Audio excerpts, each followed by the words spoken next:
Kuhn Review, print speaking to the blind, celebrating 40 years of audio newspaper production. Welcome to this week's edition of the National Podcast, recorded at the Bishop Briggs Media Centre by our amazing volunteers. You can get in touch with us via Facebook, Twitter or Instagram using @KuhnReview, that is @CuendReview.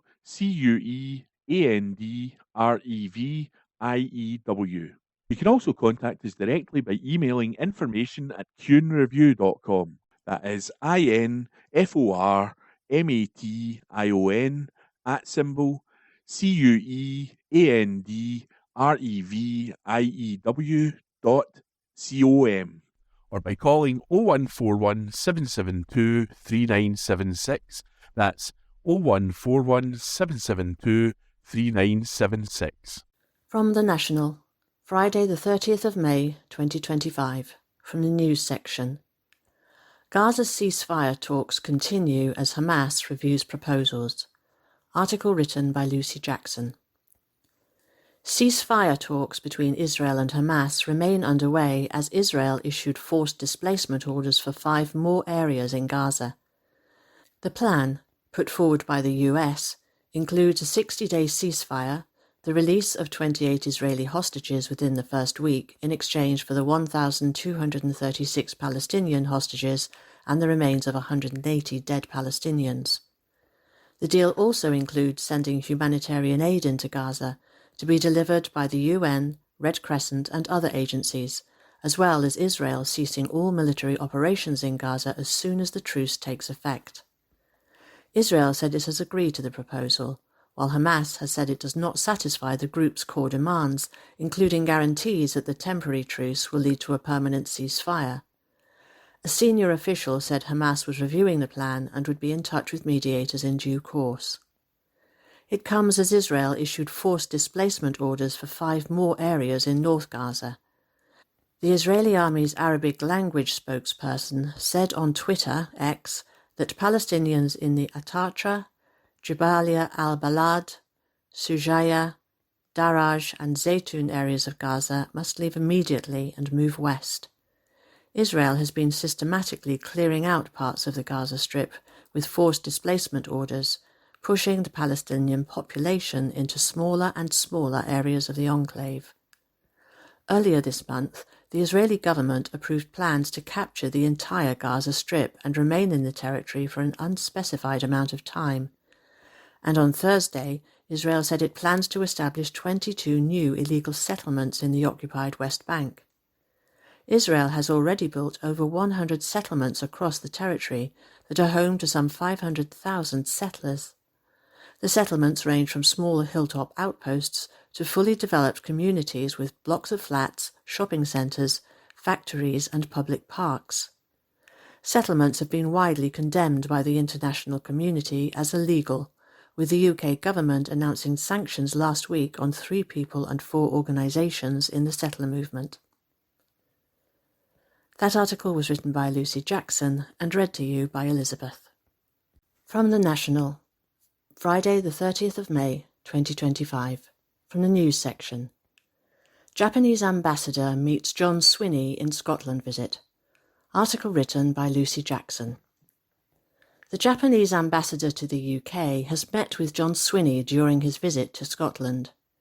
Hiroshi Suzuki met with the First Minister on Thursday evening, where the pair discussed strengthening the economic and cultural ties between Scotland and Japan. The ambassador has been in Scotland this week, where he has visited a number of tourist hotspots, attended meetings at Holyrood, and has even tried haggis and whisky. Suzuki is known on social media for his enthusiastic videos which often feature a Paddington Bear soft toy. The teddy made an appearance as the ambassador announced his arrival in Scotland in front of Edinburgh Castle. The First Minister hosted Suzuki and several representatives of Japanese businesses operating within Scotland at an event in Bute House on Thursday. After the meeting, the First Minister's official Twitter X account shared some images of the pair meeting, along with a statement. First Minister John Swinney welcomed Ambam UK HE Hiroshi Suzuki to Bute House this evening. They were joined by members of Japanese companies that operate in Scotland. Both pledged to work together to strengthen the economic and cultural ties between Scotland and Japan. On Friday, Swinney and Suzuki are set to visit a whisky distillery together to highlight the strong economic ties between Scotland and Japan. Ahead of the visit, Swinney said, "Our relationship with Japan is both long-standing and hugely valuable to Scotland's economy. Both countries share a mutually beneficial working relationship on key future industries, such as the green energy transition, AI, and biotech. Japan is also a key trading partner for Scottish businesses, especially those operating within our whisky sector. In 2024, whisky exports to Japan reached £182 million, up over 7.1% from 2023. I am committed to strengthening these ties and improving cooperation between both countries in the years to come." That article was written by Lucy Jackson and read to you by Elizabeth. From The National, Friday the 30th of May 2025, from the Politics section. Labour plan to teach importance of UK military in schools. Article written by James Walker. The UK government are reportedly planning to teach children the value of the UK military in schools. The Strategic Defence Review, which will be published on Monday, will state that school pupils should be educated on the importance of the armed forces and taught about career opportunities, according to The Telegraph. It comes as the Ministry of Defence, MOD, has suffered from a recruitment and retention crisis in recent years. Defence is a reserved matter, but education is devolved with the Scottish Government, who have been approached for comment and confirmation as to whether these plans will impact Scottish children. A military source told The Telegraph, "This is about making sure as a society we are more connected with the armed forces and the importance of the role they play. In a world where things are growing more insecure, there are fewer people with connections to the military than there were in the post-war generation, meaning many people grow up without a connection to the armed forces today. As that wartime generation leaves us, we need to keep the message and spirit of what they fought for alive." They added, "Learning the history of what happened before is important, but it's also about seeing what people do now to keep us safe, while providing young people with an opportunity for careers within the military." It is also planned to be rolled out at a comprehensive national level from primary through to secondary education. That article was written by James Walker and read to you by Elizabeth. From The National, Friday the 30th of May 2025, from the Politics section. Scottish Government will need to find extra £2 billion for welfare bill. Article written by Gregor Young. Economics experts have warned of a really challenging period for the Scottish Government, as the bill for social security spending is projected to top £9 billion by the start of the next decade. Spending on social security in Scotland totalled just over £6.1 billion in 2024 to 25, but is forecast to grow to more than £9.4 billion by 2030 to 31. With the rise coming at a time when the UK government is trying to cut its own welfare bill, economist Professor Graham Roy, chairman of the Scottish Fiscal Commission, SFC, said that would leave Holyrood ministers increasingly having to fund more of the spending for this from its own budget. The SFC revealed the amount the Scottish Government spends on social security, above what it receives from Westminster towards the cost of benefits, is expected to increase from £0.9 billion in 2023 to 24 to £2.2 billion by 2030 to 31. Roy said, "In other words, the government have to find £2 billion, either from taxation or other areas of spending, to make the budget balance." He highlighted this widening gap on social security as one of the financial pressures the Scottish Government will have to face. Roy also said ministers will likely have to find additional resources to pay for public sector pay, with awards being made to workers already higher than the level set in the government's public sector pay policy. He stated, "That means essentially money is going to have to be found from elsewhere in the budget in order to pay for pay awards coming in above the pay policy." Meanwhile, an economic performance gap means the government is raising less from income tax than it would if Scotland's economic performance matched that of the UK.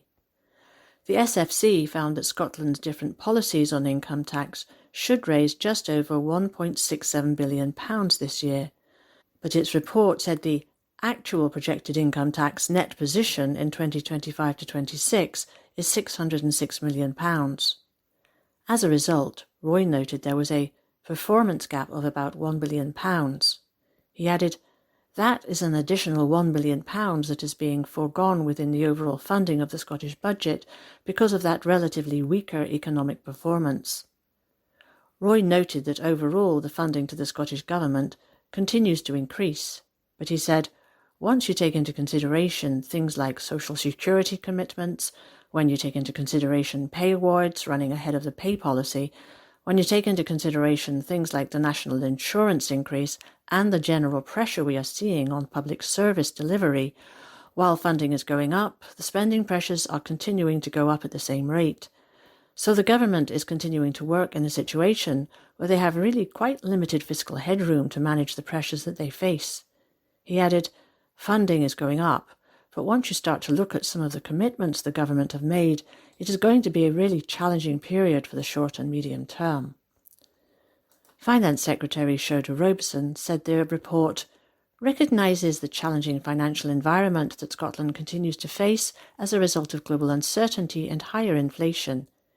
She added that the Scottish Government's position was made worse by the failure of UK ministers to fully fund the increase in employers' national insurance contributions in the public sector, as well as by the welfare reforms being pursued by Labour at Westminster. Robeson said the UK government must change course on these welfare cuts, as well as removing the two-child limit and reinstating the winter fuel payment. Speaking for the Scottish Government, she added, "By contrast, our social security policies are providing vital assistance to enable older people to heat their homes, help disabled people to live independent lives, and keep thousands of children out of poverty." The Finance Secretary added, "Our investment in this area, over and above the money we get from the UK government, is projected to be less than 3.5% of the total Scottish Government resource budget by 2029 to 30. That article was written by Gregor Young and read to you by Elizabeth. From the National, Friday the 30th of May 2025. From the comment section, from the editor, why we can't just ignore Nigel Farage, by Laura Webster, editor. Over the last few days and weeks, we've been hearing from readers asking us to stop giving Nigel Farage publicity by covering news on his interventions in Hamilton or reporting on reform in general. We won't be doing that. No platforming Farage will only help reform. There is a difference between freely providing a platform to someone and responsible reporting. Our aim is to provide the latter. The time for debating whether Farage has to do too much media platforming is, unfortunately, over. He did, undoubtedly. Without the BBC and his endless invitations to Question Time, we wouldn't be here now. Farage's ability to get on camera and say whatever he wants without being challenged should, frankly, be studied. The fact is, it's now 2025, and he's going to be the next PM if polling is anything to go by. It's too late to just ignore him. An SNP figure suggested to me this week that if all the UK media agreed to stop covering Farage and reform, his rhetoric would be defeated. Honestly, having thought about it, I don't know if that would even reduce his reach at this stage. Maybe that would have worked 20 years ago, but more and more people are getting their news from social media. It's a completely different landscape. For instance, everyone now knows who Tommy Robinson is, and he has a big influence on UK politics, despite the mainstream media not inviting him onto panel shows and radio broadcasts. Or think of someone like Andrew Tate. He had an absolutely massive profile, but I've not once seen him in a traditional paper or news programme until allegations were made against him. Regardless, in what world would all UK media outlets stop covering Farage? The same media that so regularly cheers on his anti-migrant rhetoric is not going to go for that, regardless of any moral pressure. So, maybe, you could argue that the National alone takes a stand and stops reporting on Farage. My response to that is, will be silencing one of the few critical voices holding him accountable, leaving the friendly titles to cover Farage with no other perspective or fact-checking. And who would that benefit? Nigel Farage is a person who needs to be held to account. That's exactly how the National plans to cover Reform UK. We won't simply provide them with a platform to say whatever they want unquestioned. I know people are frustrated seeing Farage's face all over the newspaper. People similarly send me emails complaining that Keir Starmer is in the paper too often, or Donald Trump. The truth is, these are the people with power.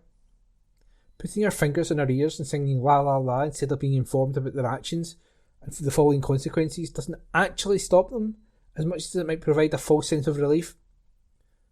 So we'll be covering Reform and Farage, yes. We cannot simply ignore and wish them away. Good reporting that challenges and disproves their rights lies is needed. And that's what we aim to do as we go into next week's Hamilton by-election, and in future. And that article was written by the editor Laura Webster, and read by me, Ian McKenna. From the National, Friday the 30th May 2025, from the comment section. The one thing I agree with Nigel Farage on, by political reporter Hamish Morrison. Nigel Farage gets one big thing right.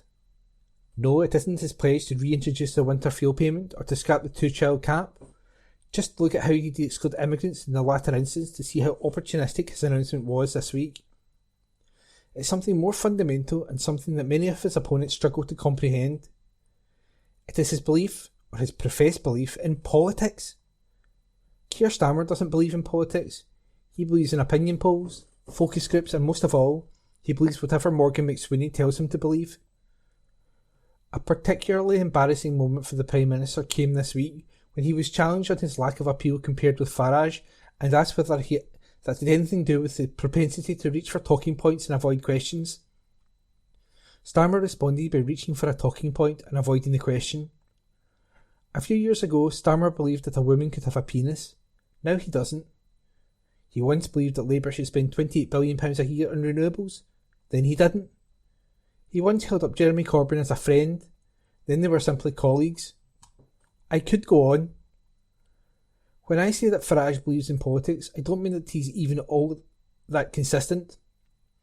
I would really meant to believe that a Thatcherite former city boy cares all that deeply about families and benefits, or has he identified yet another stick with which to beat the government? But there are certain topics on which the public knows beyond any doubt that Farage has a stance, and has held the same stance for decades. He didn't like immigration when we were in the EU. He still doesn't like it 5 years on. He is, almost always for the worse, willing to bang the same drum, even if he gets torn apart for it by his opponents. At a press conference in Westminster on Tuesday, the Reform UK leader batted away suggestions he was a populist. He said, I've nearly always spent my career pushing arguments for minority positions and trying to make them into majority positions. Farage, never modest, thinks he's rather good at this. I do too, if the last decade of UK politics is anything to go by. What's more, if that had come out of the mouth of just about anyone else, I'd have found it mighty refreshing. That doesn't mean that I want Farage's minority positions to successfully be turned into majority positions, but that I wish there were more politicians willing to counter him on those terms. Starmer, like a child cheating on their homework, prefers to find out what everyone else has said and follow that. The SNP have started down this road too. Their insistence that a referendum should only be sought when support for independence reaches 60% is not making an argument. It is not politics but policy by opinion polling in the most straightforward way. We need fewer politicians fretting over what plays well with focus groups or trying to spin narratives. They must decide what they are actually all about. They need to reflect on why they're in this game at all. Until they do, people will turn to Farage, not just for what he's saying, but because they can see, most of the time, that he actually believes it. Compare with the Prime Minister, who would take a straw poll if he was asked whether it was raining out. That article was written by Hamish Morrison, political reporter, and read by me, Ian McKenna. From the National, Monday the 2nd of June, from the news section. Border checks on fruit and vegetable imports from EU scrapped.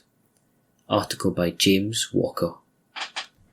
Planned border checks on fruit and vegetables imported into the UK from the European Union will be scrapped.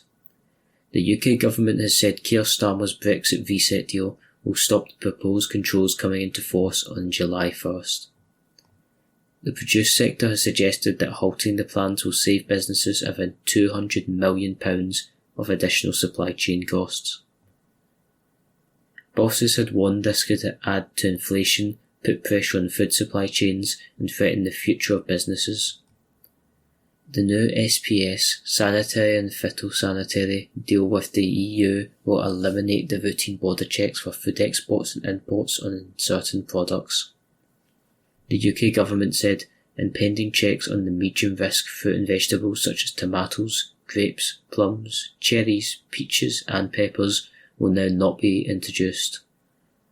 The latest relaxation in trade rules will take place until January 31st, 2027 as a contingency measure according to the officials.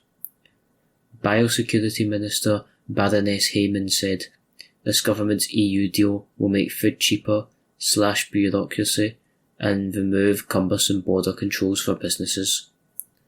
A strengthened, forward-looking partnership with the European Union will deliver for working people as a part of our plan for change." It is the fourth time the border check plans have been pushed back, with proposals previously set to come into force in January.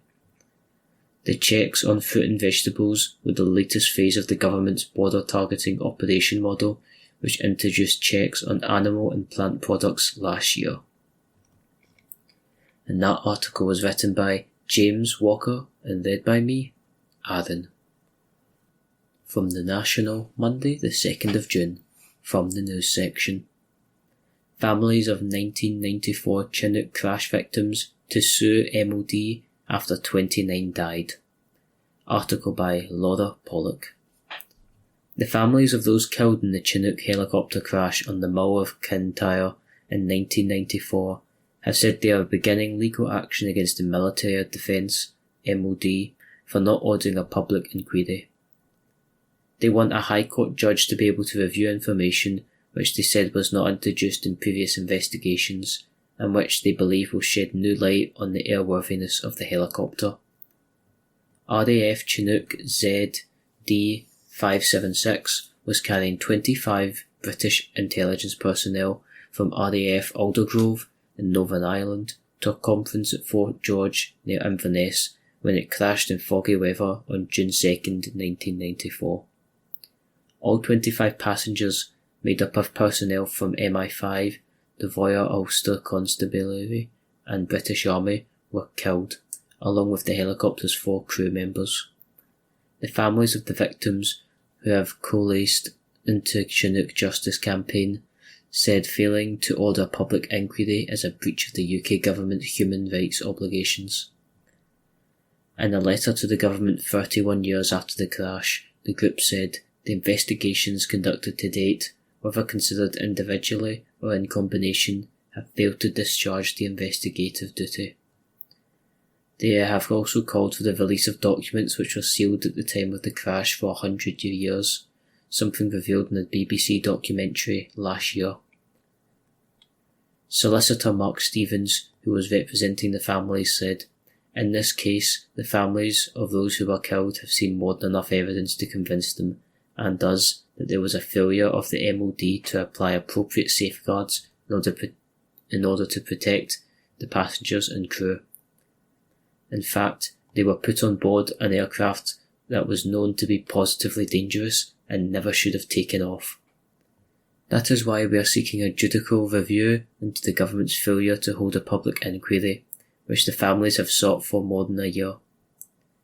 Following the crash, the Chinook's pilots, Flight Lieutenant Richard Cook and Jonathan Tapper, were accused of gross negligence, but this verdict was overturned by the UK government 17 years later, following a campaign by the families. A subsequent review by Phillips set out numerous concerns raised by those who worked on the Chinooks, with MOD's testing centre at Bromsdome Down in Wiltshire declaring the Chinook Mark II's helicopters unairworthy prior to the crash. Esme Sparks, who was 7 years old when her father, Major Gary Sparks, was killed in the crash, said, "We don't want to have to take legal action against the government and MOD, but we do want and need answers surrounding the circumstances of this crash. We want to know who or what is being protected, who made the decision to let this helicopter take off, what is being hidden. In our view, a public inquiry is key."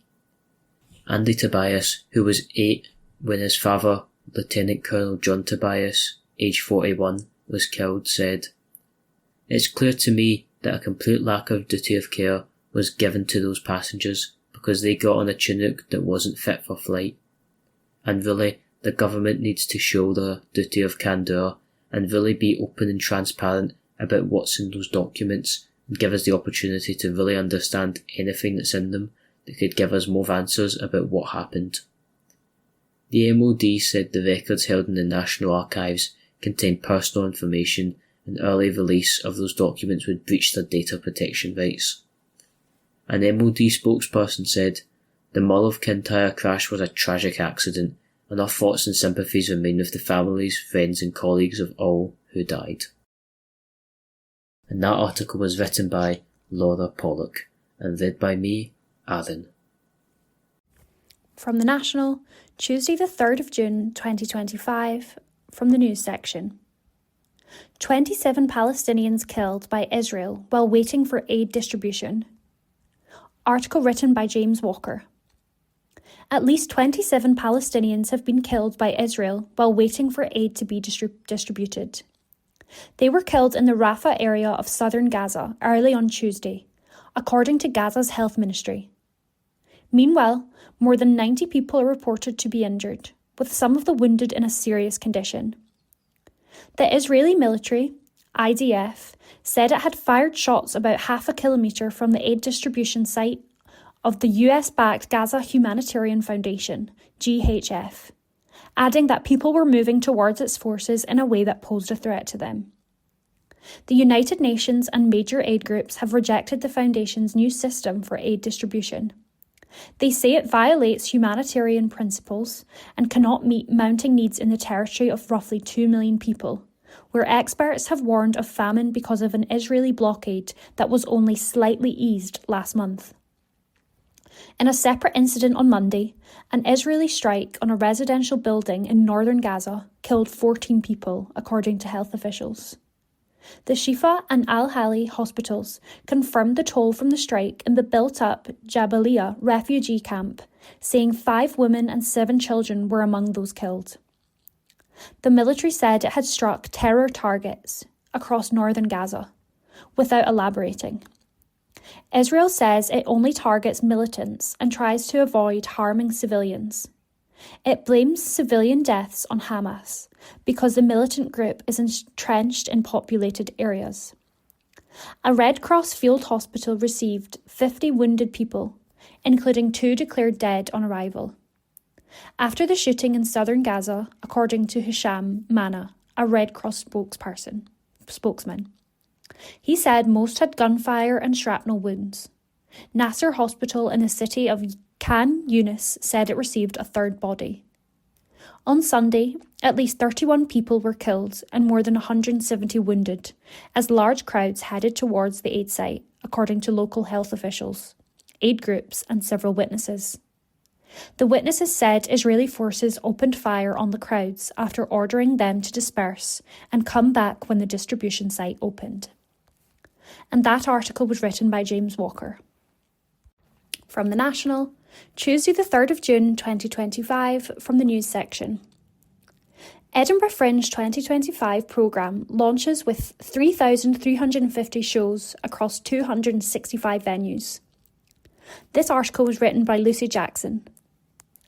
The programme for the Edinburgh Festival Fringe has been launched, including more than 3,350 shows across 265 venues. Comedy, music, dance, children's shows, magic and cabaret will all be part of the Arts Festival, which runs from August 1st to 25th. Topics include the apocalypse, rave culture, disability and sexuality, and more than half the performers are Scottish.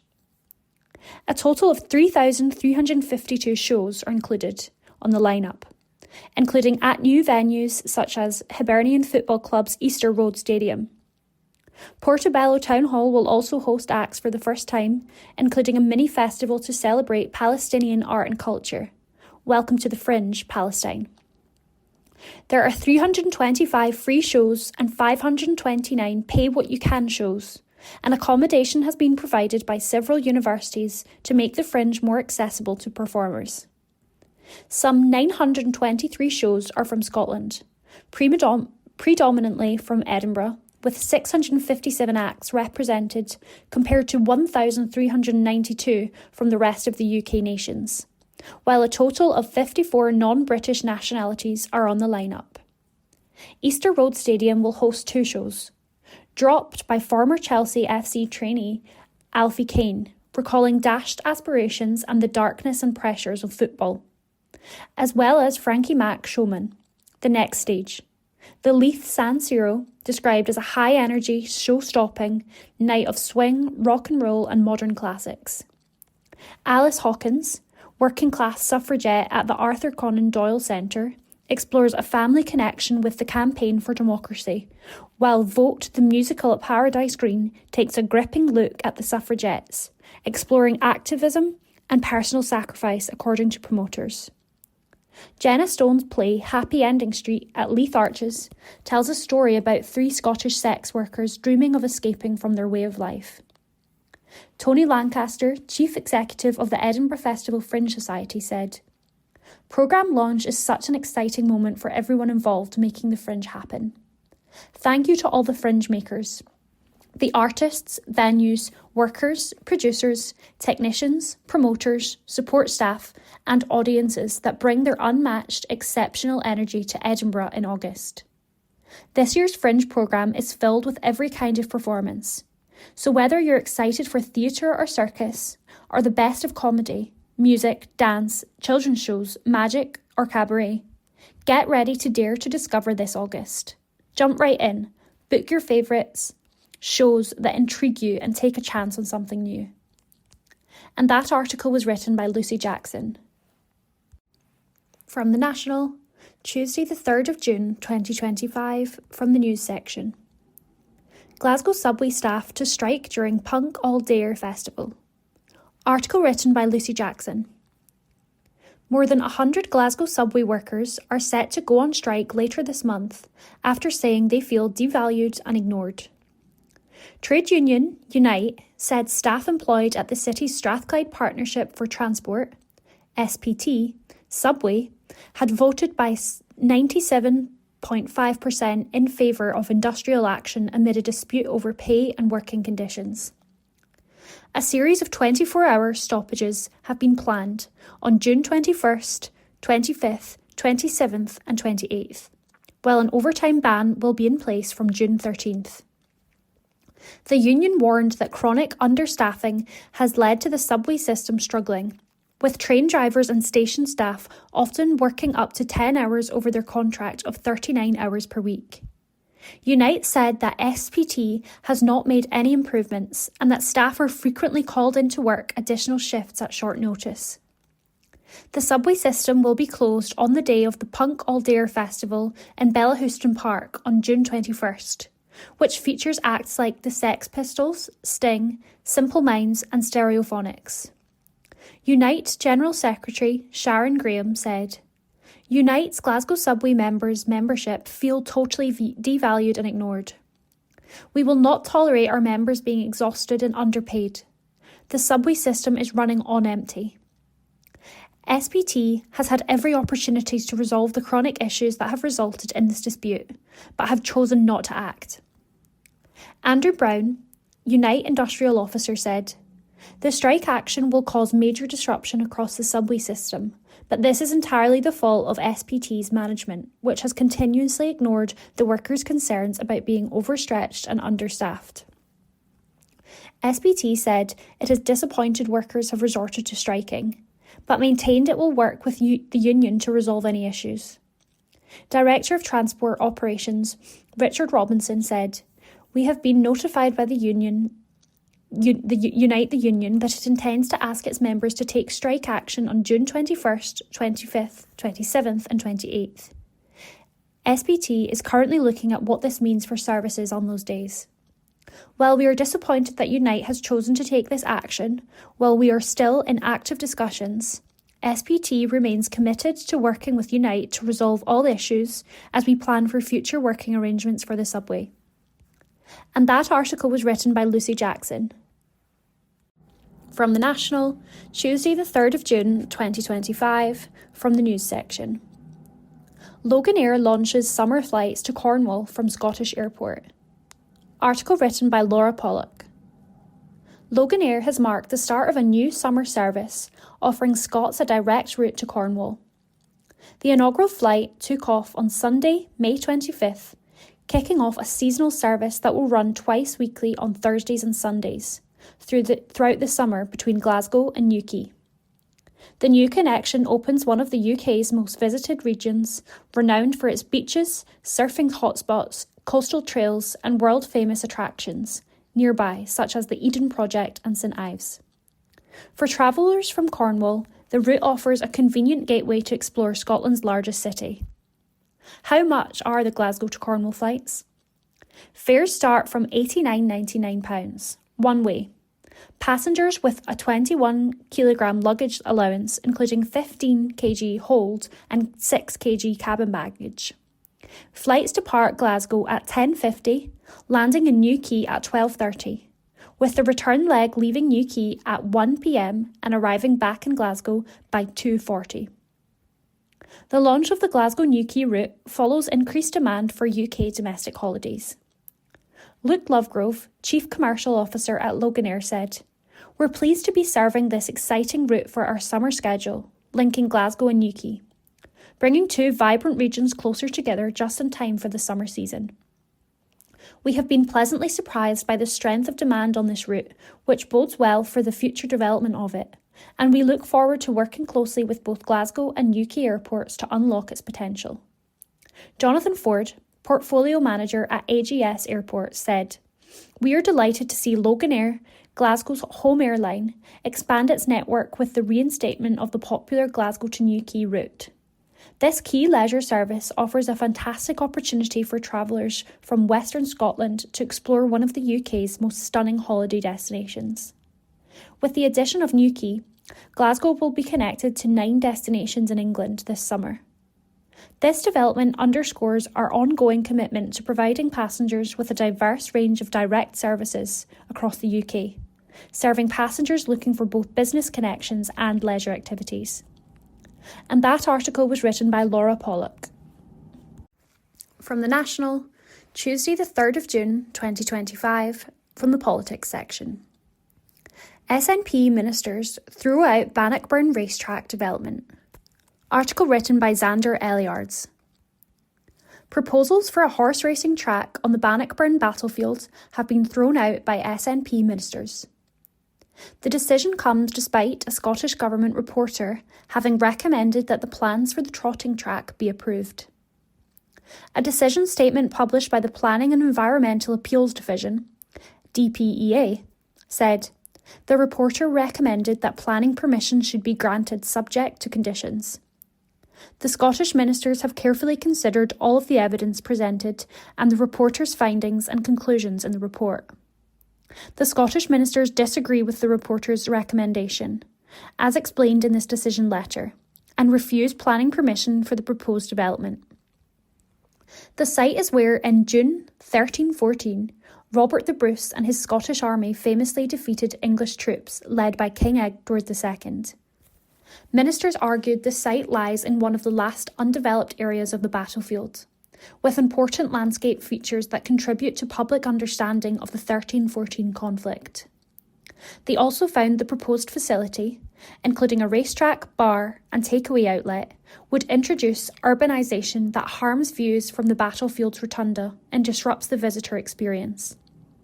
While the ministers acknowledged the need for a permanent venue to support harness racing in Scotland, They said the anticipated benefits did not outweigh the cultural and environmental harms. They also dismissed claims that the visual and noise impacts would be limited to race days. The decision comes after activists and heritage groups, including the National Trust for Scotland, called on the government to intervene and stop the development, which had been approved by Stirling Council. The National Trust for Scotland, NTS, warned it could seek a judicial review of the decision if the application was not refused by the government. After the SNP minister's decision was made public, the NTS Acting Director of Conservation and Policy, Diarmaid Hearns, said, "This is very welcome news for the Trust and all who care about Scotland's heritage and history. Minister's conclusions closely accord with our stated views that this development was simply in the wrong place and would have badly impacted upon the setting of the battlefield. We hope that this decision brings this matter to an end and that the developer withdraws to a new site elsewhere that will not impinge on places of historical importance. We would like to express our gratitude to Scottish ministers for their decision and to thank all the members of the local community, as well as the many supporters of the National Trust for Scotland worldwide, who campaigned against this unwanted application." A Scottish Government spokesperson confirmed. Scottish ministers have refused planning permission for a golf driving range and trotting track within the Bannockburn battlefield. And that article was written by Xander Eliards. This is from the National on Tuesday, the 3rd of June 2025, from the comments section. Nigel Farage's Scottish conspiracy theories fit Reform UK's agenda. This article is by Xander Eliards. Is there anyone in Scotland who doesn't have it out for poor Nigel Farage?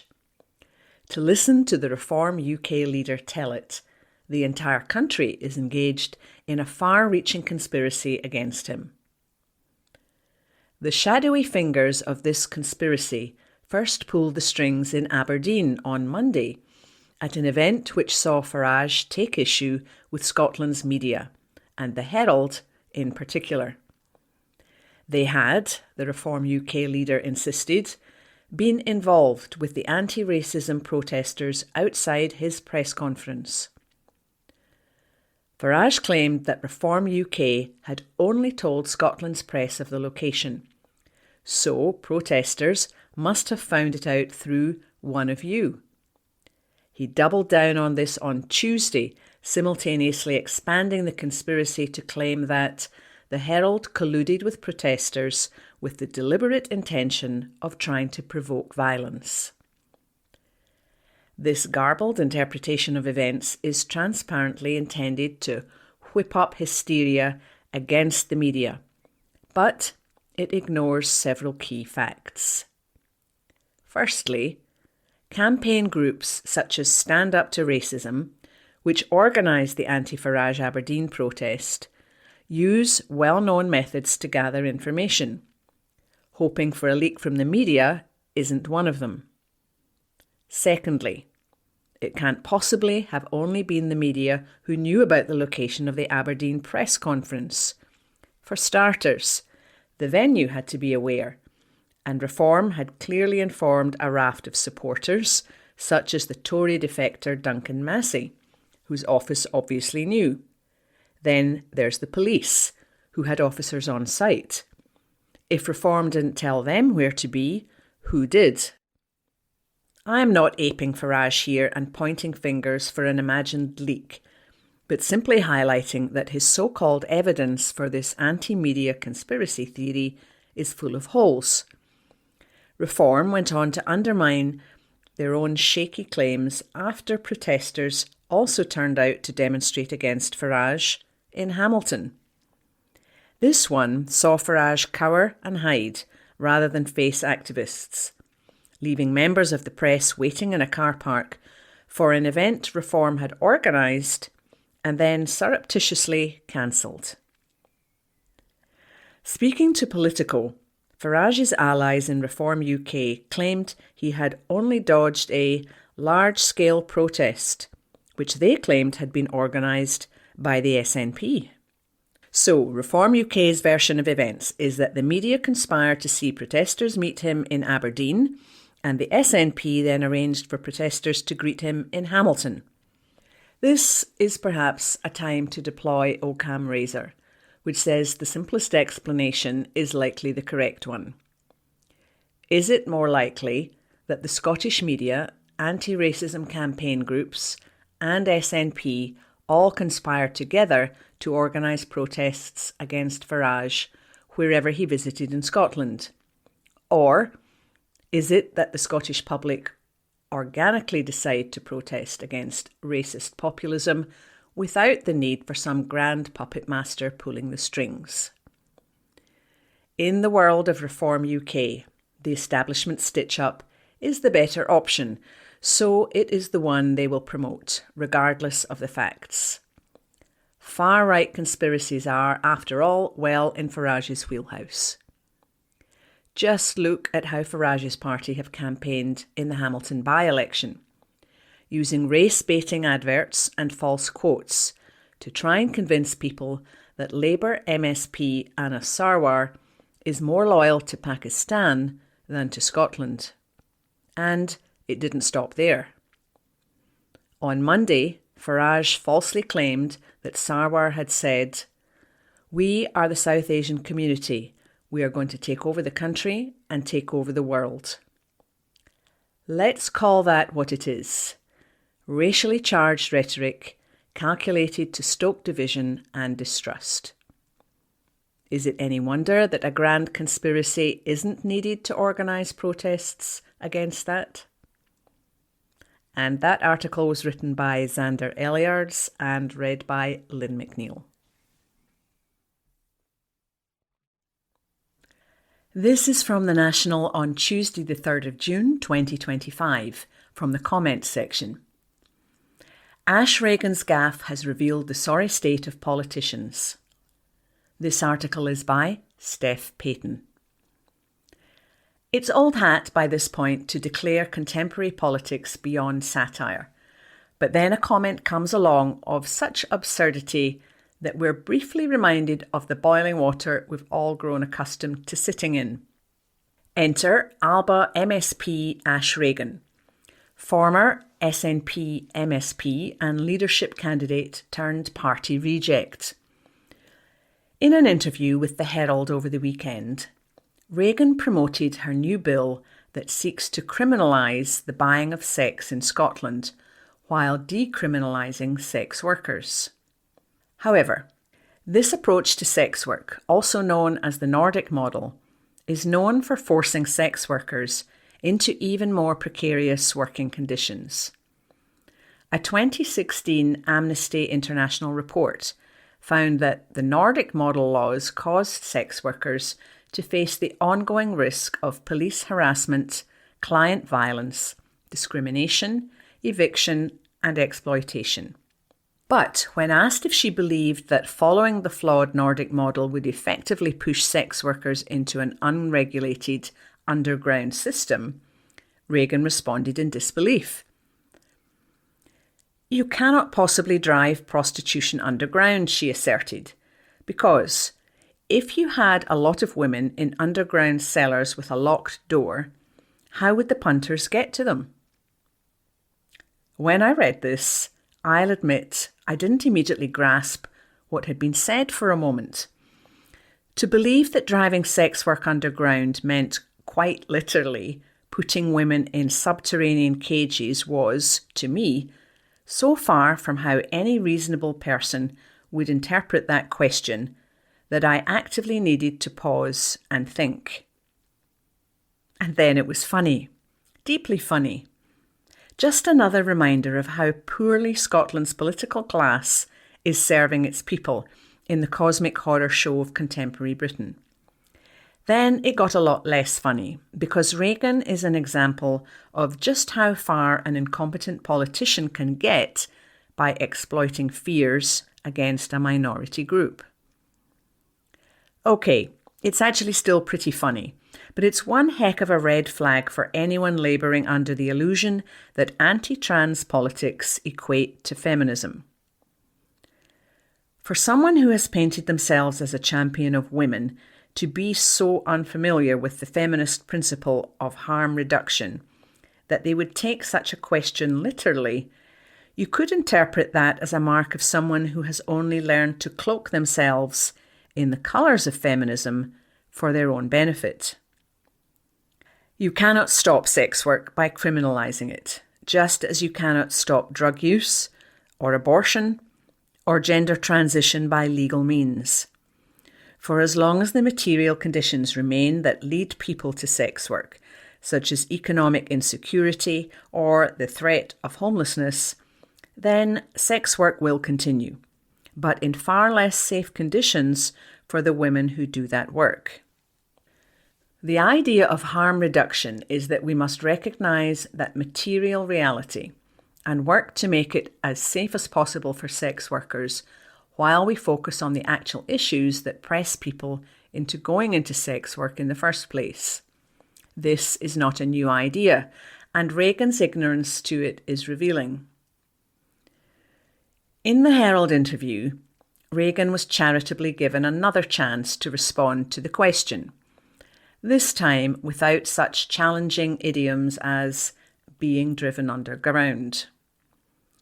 The Herald reporter clarified that they meant making sex work illegal could push sex workers into a less safe working environment, where punters would just purchase sex illegally. Asked if that made more sense to her, Reagan said, no. Which has really left me in a bit of a pickle. Not an actual pickle, Ash, if you're reading. On one side, I suppose we have a broad data set that shows how criminalising sex work leads to skyrocketing rates of violence and exploitation. And on the other, we have someone that thinks driving sex work underground would lead to roving bands of sex workers traversing the sewers. Who to believe? It might seem trite to ridicule a politician over one deeply daft comment, but it's a symptom of a bigger issue. Reagan's opposition to the Gender Recognition Reform Bill in 2022 and subsequent resignation from Nicola Sturgeon's ministerial team was her springboard into the spotlight.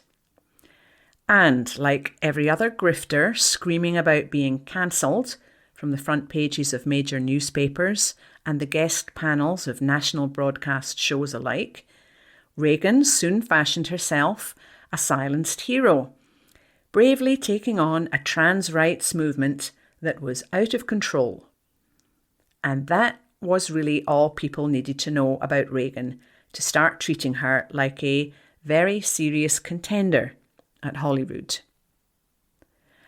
I've watched over the past 10 years as Scotland's anti-trans movement has evangelically boosted every politician willing to throw a jibe at the trans community into the limelight. Every outdated comedian who thinks punching down is their ticket back to relevance. Every hack musician with a laughable ballad on the plight of standing up to less than 1% of the population. The quality is irrelevant. It's the message that matters.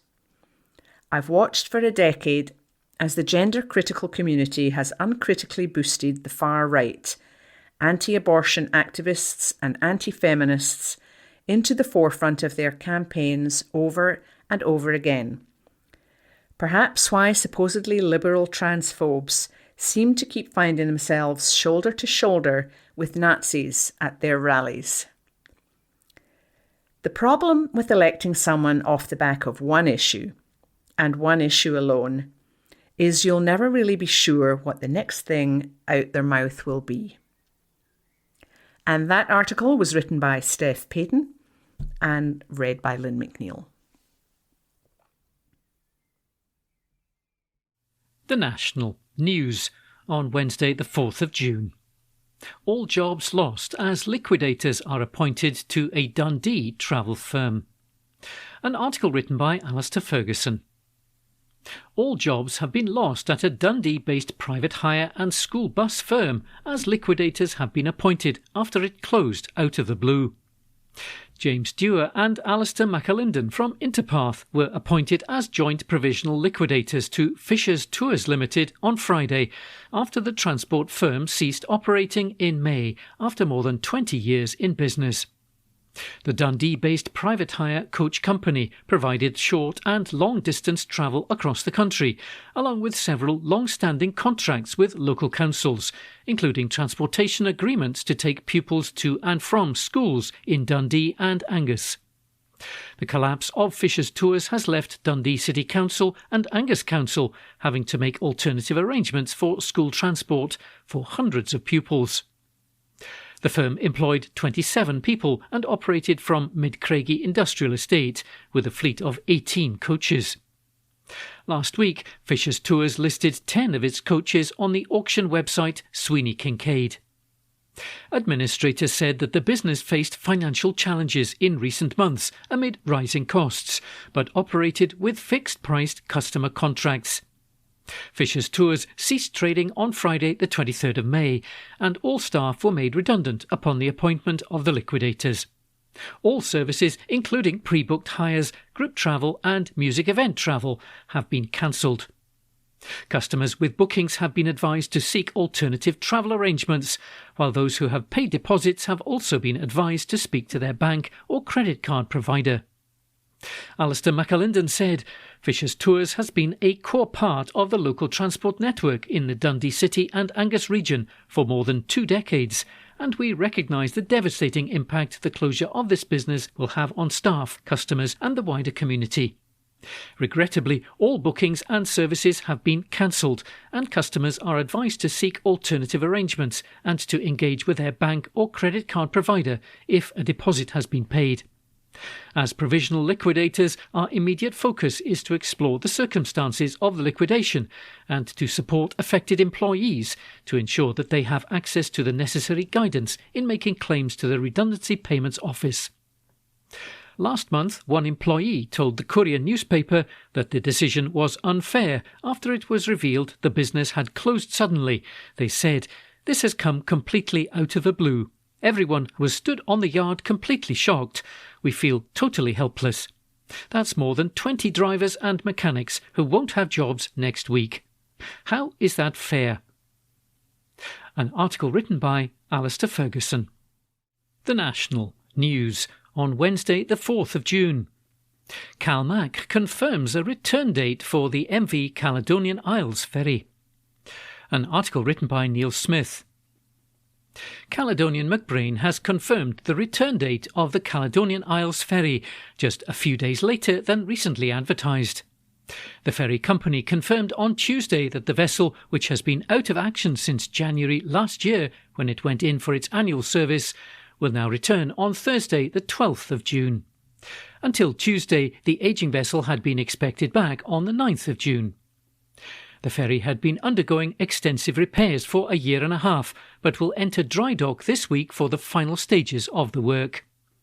Following a phased return, she will pick up full service of 5 returns a day from Ardrossan on Saturday the 14th of June, except Fridays, which will be 6 returns, and Sundays, which will be 4 returns. A 2-vessel service with the Glensannox and the MV Alfred will remain in place between Troon and Brodick until the end of Wednesday, the 11th of June, with the Glensannox remaining on the route following that date. Caledonian McBrain has also agreed with Pentland Ferries that the current charter for the Alfred has been extended until the end of October, with details of her deployment being confirmed as soon as possible. Louis de Wolf, Interim Fleet Management Director for CalMac, said, "We are now in the final stages of the repair plan for the Caledonian Isles, and we're looking forward to seeing her back in service soon. She'll significantly increase capacity and frequency of service for Arran, operating from Ardrossan.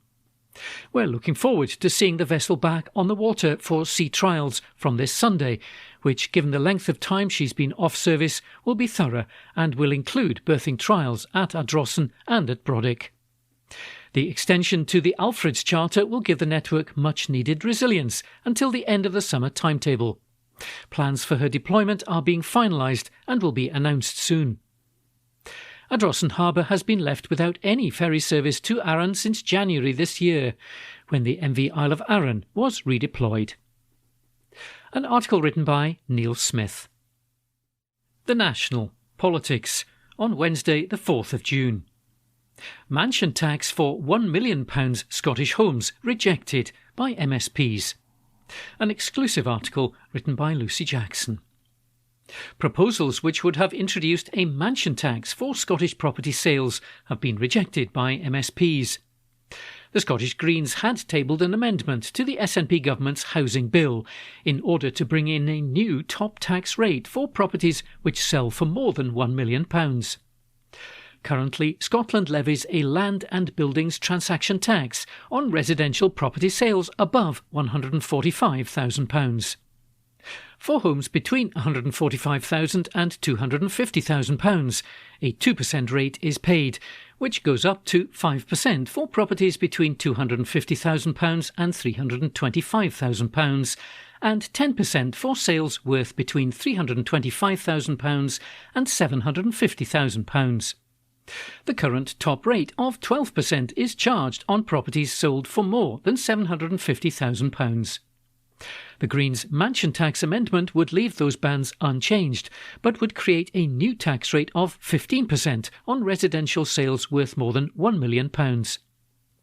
The party tabled other amendments to the same bill, including an additional charge for overseas buyers of Scottish properties, plans which would enable councils to further increase council tax on holiday homes, and proposals which would make it easier for tenants to keep pets and service animals in their home.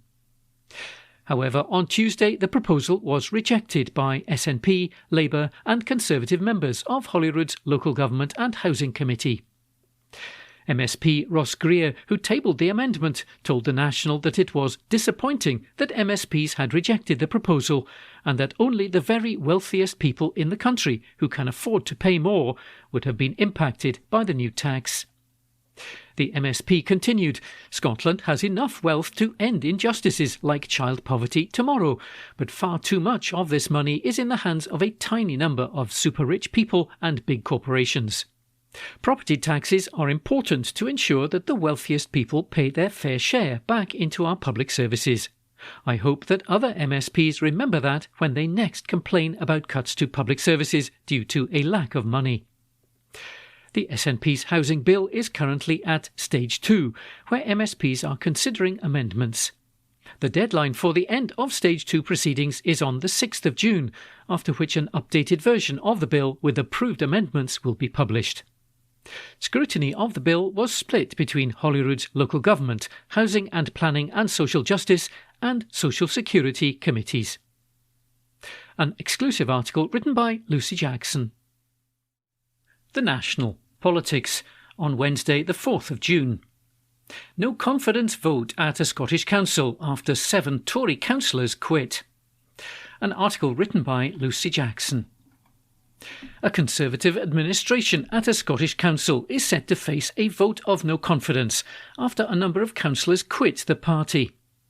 On Monday, Dumfries and Galloway Council confirmed that 7 councillors had quit the Scottish Tory group, which runs the council, in a row over the administration's direction.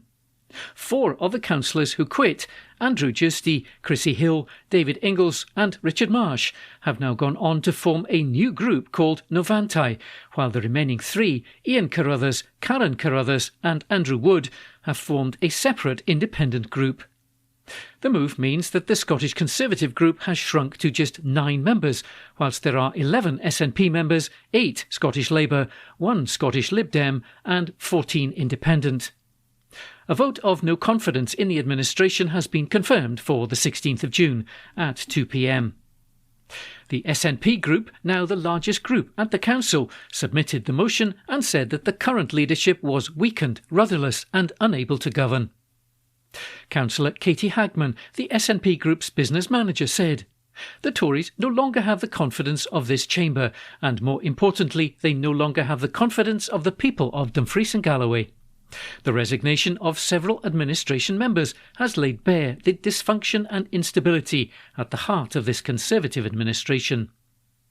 Ms Hagman described the vote of no confidence as a moment of accountability.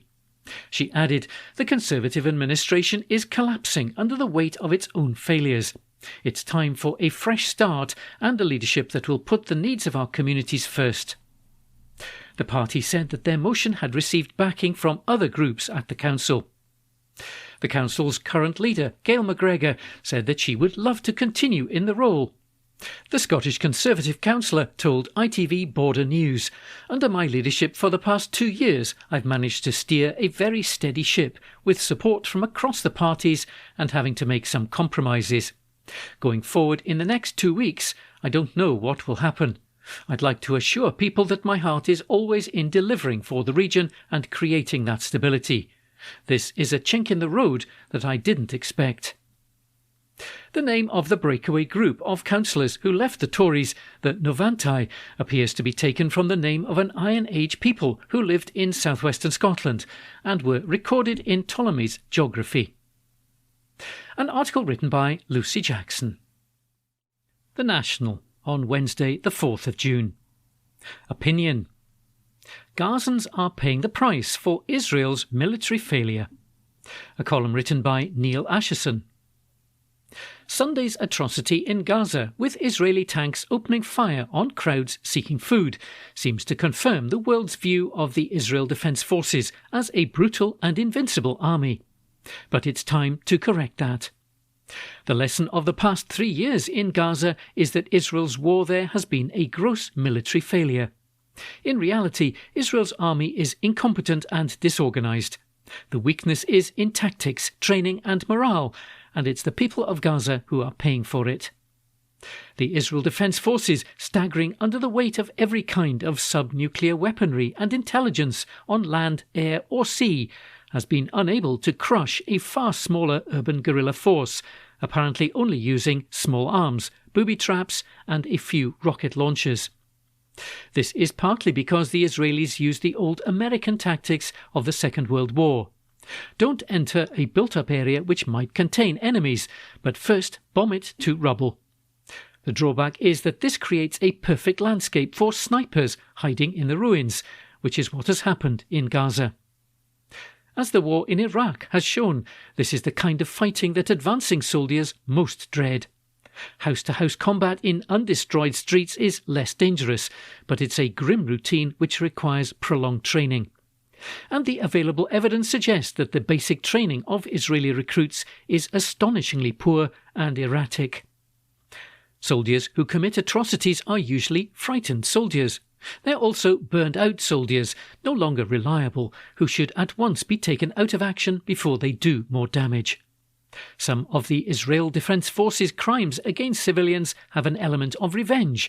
It's wrong to underestimate the trauma left by Hamas's insane orgy of murder in October 2023. More often, it seems, the killings have been the reaction of ill-trained and scared men, possibly after suffering a comrade casualty, whose officers and unit commanders have totally failed to lead and reassure them. To explain is not, of course, to excuse. But old-fashioned discipline, the traditional remedy for fear, is hard to impose on young men from a proudly self-assertive society of many sects and origins. None of those qualifications apply to the men and women carrying out the indiscriminate bombardment of Gaza from the air, the daily slaughter of innocent families at no risk to themselves. They are parties to a deliberate crime against humanity. But the Israel Defense Forces on the ground in Gaza is illustrating a great change in the attitude of Western countries towards warfare. This is the intense and growing reluctance of soldiers and commanders to take casualties and to risk lives. These days, a pimply youth blowing a whistle and ordering a trenchful over the top into the machine guns would only get one answer. Gonna no do that. But is this proof of a slow spread of compassion and humanity? Or does it only mean that mass killing is now conducted by remote-controlled drones or by button pushers in another continent? Perhaps Gaza can show us. A column written by Neil Asherson, who is a journalist and an expert on Eastern European politics. The National, Politics, on Wednesday the 4th of June. Rachel Reeves in a partial U-turn on winter fuel payments. An article written by Hamish Morrison. Rachel Reeves has pledged to stick with her fiscal rules as she confirmed that the government would partially reverse its winter fuel payment cut. The Chancellor is under mounting pressure to relax the self-imposed spending restrictions, including from the International Monetary Fund, which predicted that they will result in emergency cuts. But Ms Reeves said on Tuesday that her rules were non-negotiable, claiming that ditching them would risk economic chaos. She did, however, confirm that the government was seeking to allow more pensioners access to winter fuel payments, amid growing dismay amongst Labour ranks over the politically toxic fallout from the cut. An extra £300 billion will be available for public spending in the coming years, Ms Reeves claimed, because of her tax hikes and the changes to the way borrowing is accounted. Looking ahead to her spending review, she said, "Not every department will get everything that they want next week, and I've had to say no to things that I want to do too." But Ms Reeves added, "That's not because of my fiscal rules. It's a result of 14 years of conservative maltreatment of our public services, our public realm and of our economy." The Chancellor denied that she would be forced into further tax increases to meet her fiscal rules, which include a promise to match day-to-day spending with revenues. She said, "We made decisions in the budget last year to increase taxes by £40 billion.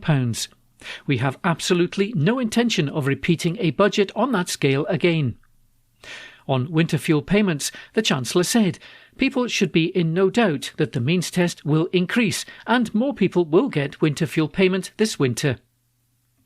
Meanwhile, Pensions Minister Torsten Bell told MPs that while more pensioners will be eligible, there is no prospect of returning to universal winter fuel payments. Speaking to the Work and Pensions Committee, Mr Bell said, "Directly on your question of is there any prospect of a universal winter fuel payment, the answer is no. The principle I think most people, 95% of people, agree on is that it's not a good idea that we have a system paying a few hundreds of pounds to millionaires, so we're not going to be continuing with that. But we will be looking at making more pensioners eligible." Elsewhere, there are growing worries in England that cuts to the policing budget will result in forces having to further pick and choose which crimes are investigated, but Ms Reeves dismissed concerns raised by the head of the Metropolitan Police. An article written by Hamish Morrison. The National News on Wednesday the 4th of June. Racist graffiti and Nazi symbols appear on a Highland bothy. An article written by James Walker. A tourist has expressed alarm after finding racist graffiti while staying at a bothy in the Highlands. Samuel Abdillah, a tourist from Australia, also shared his shock more generally over the amount of blatant vile racism he witnessed during his visit to Scotland. Writing in the Mountain Bothies Association Facebook page, he attached an image of racist graffiti, including Nazi symbols and KKK, which he found at a bothy. The disgusting graffiti, which the Press and Journal first reported on, also said, "If you're black, sleep outside with the other animals. You're not welcome in Scotland."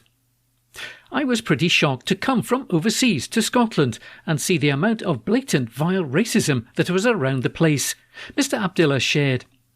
An example was this graffiti in Sulek Bothy. We did our best to scratch it off and try to make it a little better and welcoming.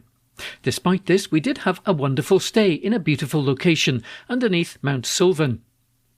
Simon Birch, the chairman of the Mountain Bothies Association, said in response, "I was very shocked to see this graffiti in one of the bothies maintained by the association. This is very unusual. Indeed, it's the first time that I've heard of such disgraceful graffiti in any bothy. The association totally opposes any form of racism or discrimination. We will take action to erase this graffiti." Members of the public also shared their outrage, with one saying, "Disgraceful. There's no place for those sentiments. They don't represent the views of the vast majority of Scots and the others who use bothies." Another added, "That's horrific. I've never seen any racial slurs in the bothies I've visited so far, thankfully. Thank you for removing it. There's no place for this, and I hope this doesn't deter you from future visits." An article written by James Walker. The National News on Wednesday the 4th of June. Ministers scrap Bannockburn racetrack plans. An article written by Xander Elliots. Proposals for a horse racing track on the Bannockburn battlefield have been thrown out by SNP ministers. The decision comes despite a Scottish Government reporter having recommended that the plans for the trotting track be approved. A decision statement published by the Planning and Environmental Appeals Division said, the reporter recommended that planning permission should be granted, subject to conditions. The Scottish ministers have carefully considered all of the evidence presented and the reporter's findings and conclusions in the report. The Scottish ministers disagree with the reporter's recommendation, as explained in this decision letter, and refuse planning permission for the proposed development. The site is where, in June 1314, Robert the Bruce and his Scottish army famously defeated English troops led by King Edward II. Ministers argued that the site lies in one of the last undeveloped areas of the battlefield, with important landscape features that contribute to public understanding of the 1314 conflict. They also found that the proposed facility, including a racetrack, bar and takeaway outlet, would introduce urbanisation that harms views from the battlefield's rotunda and disrupts the visitor experience. While the ministers acknowledged the need for a permanent venue to support harness racing in Scotland, they said that the anticipated benefits did not outweigh the cultural and environmental harms. They also dismissed claims that the visual and noise impacts would be limited to race days. The decision comes after activists and heritage groups, including the National Trust for Scotland, called on the government to intervene and stop the development, which had been approved by Stirling Council. The National Trust for Scotland warned it could seek a judicial review of the decision if the application was not refused by the government. After the SNP minister's decision was made public, the National Trust of Scotland Acting Director of Conservation and Policy, Dermot Hearn, said, "This is very welcome news for the Trust and all who care about Scotland's heritage and history. Ministers' conclusions closely accord with our stated views that this development was simply in the wrong place and would have badly impacted upon the setting of the battlefield. We hope that this decision brings this matter to an end and that the developer withdraws to a new site elsewhere that will not impinge on places of historical importance. We'd like to express our gratitude to Scottish ministers for their decision and to thank all the members of the local community, as well as the many supporters of the National Trust for Scotland worldwide, who campaigned against this unwanted application." A Scottish Government spokesperson confirmed Scottish ministers have refused planning permission for a golf driving range and trotting track within the Bannockburn battlefield. An article written by Xander Elliots.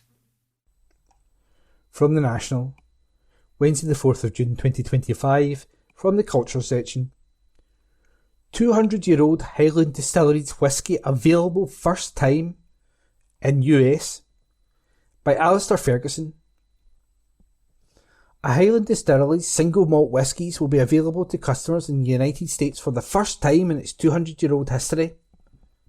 Fetter Cairn is celebrating a major milestone as it announced it will be offering its collection of rare and single-aged malt Scotch whisky to the American market for the first time. Founded in 1824 and nestled at the foot of the Cairngorm mountain range, Fetter Cairn is known for its signature copper cooling ring, an industry first that creates the distiller's distinctive, light, tropical-style spirits. Stuart Walker, Fetter Cairn distillery manager, said he is proud to showcase what makes the distillery so distinctive. He said, "Fetter Cairn has always been for those who embrace curiosity and appreciate exceptional flavours. As the appetite for characterful and rare single malts grows in the US, we're proud to showcase what makes Fetter Cairn so distinctive. Vibrant tropical notes, elegant complexity and a heritage of boundary-pushing whisky making." Andrew Lenny, Fetter Cairn brand ambassador, said it is a privilege to see Fetter Cairn on the American shelves for the first time. He said, "This is an incredibly proud moment for our whole team, bringing 200 years of Fetter Cairn to the USA for the first time. Some of the range we are launching in the USA includes whiskies that Stuart worked on when he first joined the distillery. It is a privilege to see them on the shelves and in the glasses of the most discerning American whisky fans. Lenny added, "The 5 expressions we're launching show the ways our whisky develops through the maturation journey, delivering an incredible depth of flavour. We're looking forward to sharing it with you." Fetterkane Single Malt Scotch Whisky's core range is currently available in more than 40 countries across the world. That article was written by Alistair Ferguson and read by Ian. The National, Thursday, the 5th of June, from the news section. 4 men jailed over 6.5 million NHS Scotland corruption and bribery. By Alistair Ferguson. 4 men convicted of bribery and corrupt practices over the awarding of NHS contracts worth £6.5 million have been jailed. Alan Hush, 68, Adam Sherrowdy, 41, Gavin Brown, 48 and Gavin Cox, 60, were convicted following a trial at the High Court in Glasgow, which followed an investigation at health boards across Scotland. The offences, which took place between 2010 and 2017, included bribery, corruption and other offences under the Proceeds of Crime Act. Hush and Sherrowdy were additionally convicted of charges of fraud. Sherrowdy and Brown, directors of Ayrshire-based telecommunications firm Oricom Limited, were jailed for 8 years and 7 years respectively when they were sentenced at the court on Thursday. The Crown Office and Procurator Fiscal Service, or COPFS, said. Hush, who was the telecommunications manager at NHS Lothian, was sentenced to 8 years in jail, while Cox, who was head of IT and infrastructure at NHS Lanarkshire, was jailed for 6 years.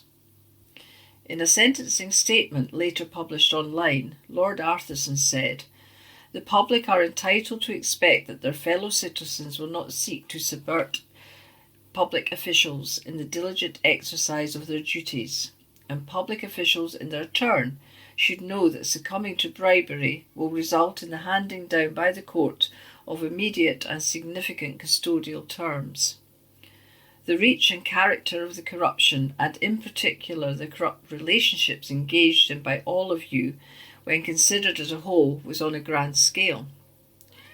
The trial at the High Court in Glasgow lasted 65 days. Sineadon Corrins, Deputy Procurator Fiscal for Specialist Casework at COPFS, said, "This is an outstanding result for justice in Scotland. As prosecutors, we have shown an unwavering commitment to pursuing and investigating this matter. This was a betrayal of public trust. These 4 men colluded to create a sophisticated criminal scheme. The public will rightly be shocked by the scale of the criminality. The scale of this offending against our public health service is particularly egregious. The systematic abuse of position by public officials who accepted inappropriate benefits, including cash, holidays and entertainment, in exchange for contract advantages, strikes at the heart of public trust. It serves as a reminder that procurement processes exist to ensure fair competition and value for public money. When these processes are corrupted, all of society bears the cost. The prosecutorial journey has been complex and demanding. It required forensic examination of thousands of documents, hundreds of witness statements and detailed financial analysis to establish the full extent of this criminal activity. The digital evidence, particularly text messages and emails exchanged between the accused, proved pivotal in exposing the true nature of these arrangements. This was a meticulous investigation, and one which reflects the enduring partnership working between specialist Crown Office prosecutors, NHS Counter-Fraud Services and Police Scotland, who worked tirelessly over many years. Their unflinching dedication to serving the interests of justice, regardless of complexity or duration, deserves recognition. The 4 men will now be subject to confiscation action under Proceeds of Crime legislation to recover monies illegally obtained. Brown and Sherrowdy were also banned from being company directors for 10 years. The National, Thursday the 5th of June, from the news section. BBC issues statement after correspondent strip searched by IDF, by Laura Pollock. The BBC has issued a statement after a correspondent and staff members were held at gunpoint, blindfolded and strip searched by the IDF. On Thursday, the BBC revealed that their Arabic correspondent, Feras Kelani, and 2 staff members, alongside 4 freelance journalists, were held for 7 hours while filming in southern Syria in early May. The broadcaster said Kelani, who is a Palestinian British citizen, and the rest of his team had described being tied up, blindfolded, strip-searched, interrogated and threatened by Israeli soldiers. The journalists also had their electronics confiscated and material was deleted. Kelani has covered the Syrian region for the BBC since 2011. The broadcaster said it had registered a complaint with the IDF but had not received a response. The statement reads, on Friday 9th of May, whilst filming in southern Syria, BBC News Arabic correspondent Feras Kelani, along with 2 other BBC staff members and 4 freelance colleagues, were detained for 7 hours and held at gunpoint by the Israeli Defence Force, or IDF. The team have described how they were tied up, blindfolded, strip-searched, interrogated and threatened. Their electronic devices were taken from them and material was deleted. The BBC strongly objects to the treatment of our staff and freelancers in this way. Despite making clear to the soldiers on multiple occasions they were working for the BBC, the behaviour they were subject to is wholly unacceptable. We have registered a complaint with the Israeli military but are yet to receive a response. The IDF has been contacted for comment. That concludes this week's edition of the National Podcast. Please remember to subscribe to our channels at Tune Review and to tell your friends about our service.